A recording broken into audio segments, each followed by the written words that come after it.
It's Angela with Broadhead Memorial Public Library, back with day 2, our final day of Esio, Trot by Roald Dahl, with pictures by Quentin Blake. Before we get started, we do want to give a quick thank you to Penguin Random House for allowing us to share this story with you this summer. If you're enjoying these videos, be sure to like the video below, and you can subscribe to our page to get notification of when we post new videos. Alright, so yesterday we started reading Esio, Trot, which if you watched yesterday, is tortoise backwards. So our characters are Mr. Hoppy, who lives above Mrs.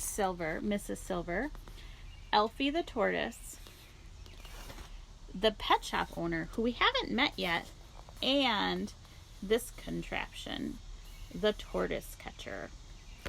All right, when we left off yesterday, Mr. Hoppy had just switched Elfie for a slightly bigger, just 2 ounces tortoise. So let's find out what happens next. Mr. Hoppy popped his head out of the foliage and called out, "Good evening, Mrs. Silver. How is Elfie tonight?" "Oh, he's lovely," Mrs. Silver said, looking up and beaming. "He's developing such an appetite. I've never seen him eat like this before. It must be the magic words." "You never know," Mr. Hoppy said darkly. "You never know." Mr. Hoppy waited 7 whole days before he made his next move. On the afternoon of the 7th day, when Mrs. Silver was at work, he lifted tortoise number 2 from the balcony and brought it into his living room. Tortoise number 2 had weighed exactly 15 ounces. He must now find one that weighed exactly 17 ounces. 2 more ounces. From his enormous collection, he easily found a 17-ounce tortoise, and once again he made sure the shells matched in color. Then he lowered tortoise number 3 onto Mrs. Silver's balcony. As you will have guessed by now, Mr. Hoppy's secret was a very simple one. If a creature grows slowly enough, and I mean very slowly indeed, then you'll never notice that it has grown at all, especially if you see it every day. It's the same with children. They are actually growing taller every week, but their mothers never notice until they grow out of their clothes. Slowly does it, Mr. Hoppy told himself. Don't hurry it. And so this is how things went over the next 8 weeks. In the beginning, Elfie weighed 13 ounces.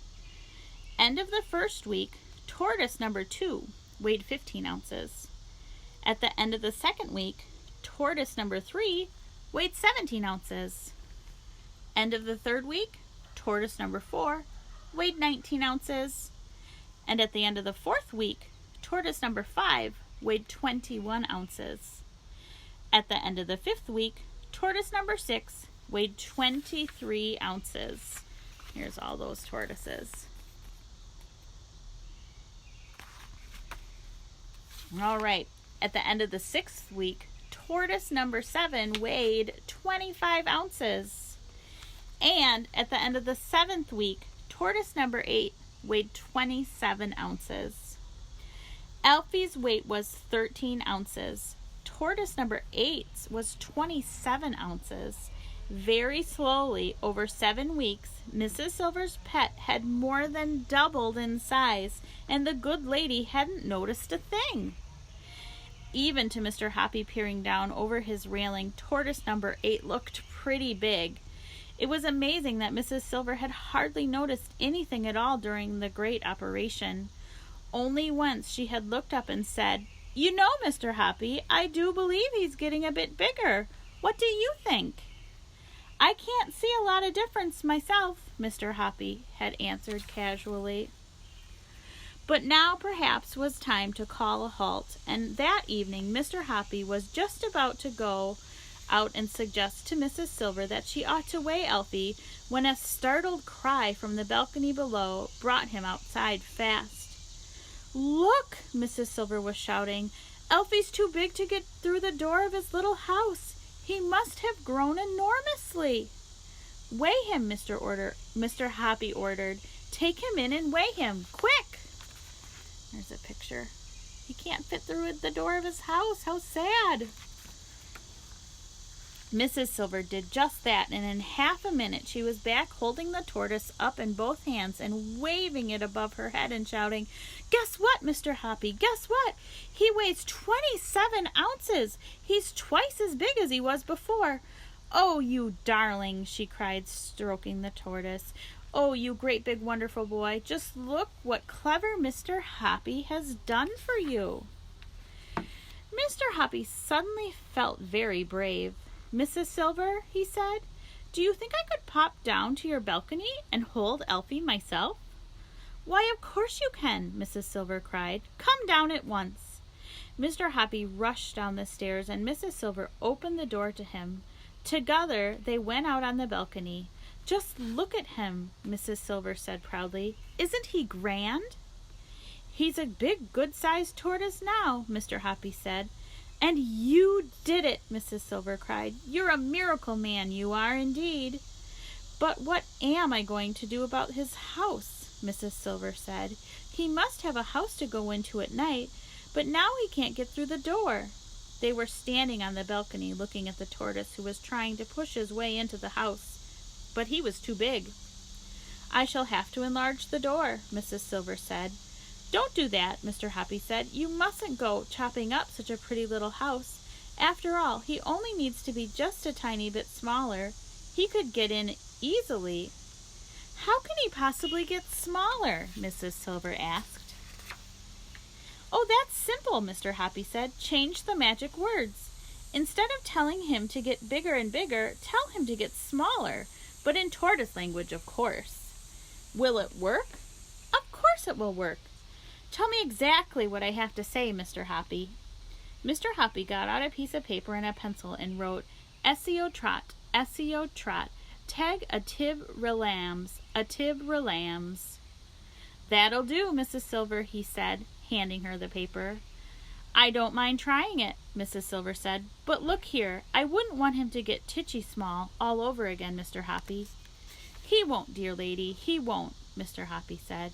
"Say it only tonight and tomorrow morning, and then we'll see what happens. We might be lucky."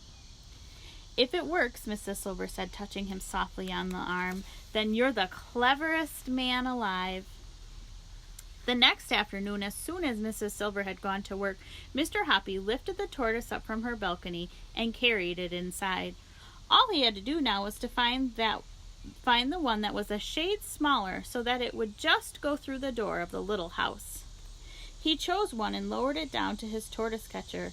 Then, still gripping the tortoise, he tested it to see if it would go through the door. It wouldn't. He chose another.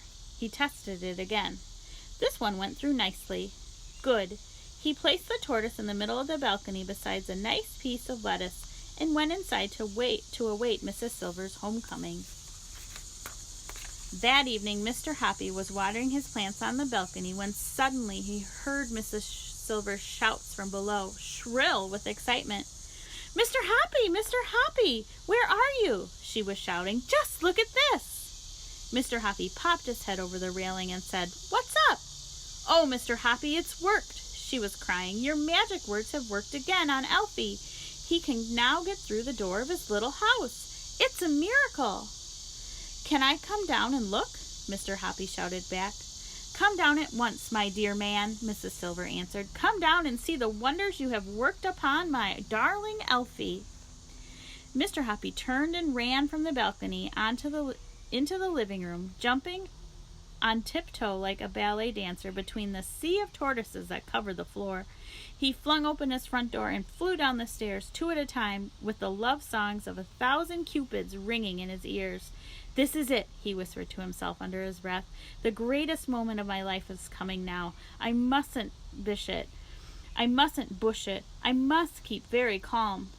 When he was 3/4 of the way down the stairs, he caught sight of Mrs. Silver already standing at the open door, waiting to welcome him with a huge smile on her face. She flung her arms around him and cried, "You really are the most wonderful man I've ever met. You can do anything. Come in at once and let me make you a cup of tea. That's the very least you deserve." Seated in a comfortable armchair in Mrs. Silver's parlor, sipping tea, Mr. Hoppy was all of a twitter. He looked at the lovely lady sitting opposite him and smiled at her. She smiled right back at him. That smile of hers, so warm and friendly, suddenly gave him the courage he needed. He said, "Mrs. Silver, please, will you marry me?" "Why, Mr. Hoppy," she cried, "I didn't think you'd ever get around to asking me. Of course I'll marry you." Mr. Hoppy got rid of his teacup, and the two of them stood up and embraced warmly in the middle of the room. "It's all due to Elfie," Mrs. Silver said, slightly breathless. "Good old Elfie," Mr. Hoppy said. "We'll keep him forever." The next afternoon, Mr. Hoppy took all his other tortoises back to the pet shops and said they could have them for nothing. Then he cleaned up his living room, leaving not a leaf of cabbage nor a trace of tortoise. A few weeks later, Mrs. Silver became Mrs. Hoppy, and the two of them lived happily ever after. P.S. I expect you are wondering what happened to little Elfie, the first of them all. Well, he was bought a week later from one of the pet shops by a small girl named Roberta Squibb, and he settled down in Roberta's garden. Every day she fed him lettuce and tomato slices and crispy celery, and in the winters he hibernated in a box of dry leaves in the tool shed. That was a long time ago. Roberta has grown up now and is married and has 2 children of her own. She lives in another house, but Elfie is still with her, still the much-loved family pet, and Roberta reckons that by now he must be about 30 years old. It has taken him all that time to grow twice the size he was when Mrs. Silver had him, but he made it in the end. And here is a new picture of Elfie in his new backyard with Roberta and her 2 children. All right. Well, that was Esio Trot by Roald Dahl. If you have been participating in our summer reading program, you can go down. Our story was a little shorter today.